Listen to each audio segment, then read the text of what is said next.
but we're going to deliver the first airplane this summer, and that'll be to ANA. I'm very confident of that. And how many are we expected to be then manufacturing per year, per month?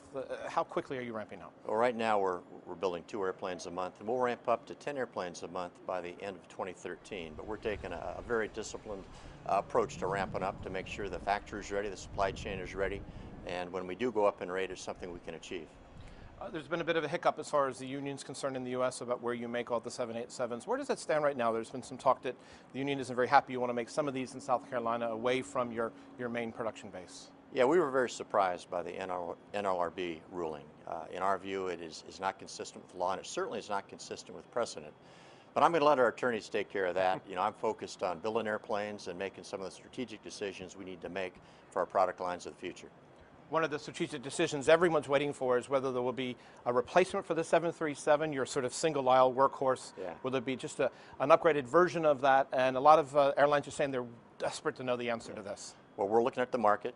We're talking to our customers. We're understanding the technology. And we could do either one of those 2 options. We have a design for a re-engine that's on the shelf, and that's a low-risk approach. It's taking a very good airplane and making it better. And more fuel efficient. More fuel efficient. The other approach, though, I think is the one that our customers really want us to do. I mean, they've got issues with profitability, with fuel prices, their environmental footprint, and we can build an airplane that's 20% more efficient than the 737. That's higher risk, and right now we're taking a very cautious approach. We're trying to understand all the variables, and we'll make a decision probably towards the end of this year.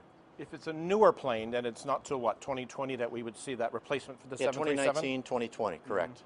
And the airlines are patient waiting for that? Because obviously we're talking about fuel prices now. Yeah. Well, I think they are. I mean, their option is to continue with us on the 737, which we will continue to make better. And in our view, the NEO, the A320 with the re-engine only makes that airplane as good as the one that we're currently producing. That's from your Airbus competitor, of course. That's correct. Yeah. So yeah, we think our customers will wait for that airplane. They've told us they'll wait. You're not a company that's just doing economic forecasts, but your economic forecasts that have come out have made a lot of buzz, a very positive, robust, looking for the next 2 decades. You've seen a marked increase in the number of planes sold, even from what you thought a few months ago. Well, there certainly are issues that impact the airline industry. You've got SARS, you've got volcanoes, you've got terrorisms, issues like that, fuel prices. But if we look back historically, air traffic grows by about 1.5 times world GDP.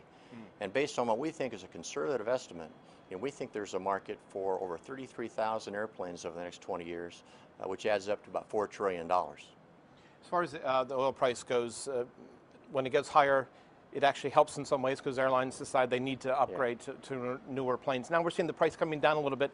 Where do you feel comfortable with the oil price, and how does that affect your decision making? Well, I don't think the trend is going to be down anytime soon. I mean, I think it's going to continue to be upward pressure on fuel prices. And that really is one of the things that we're considering in our decision.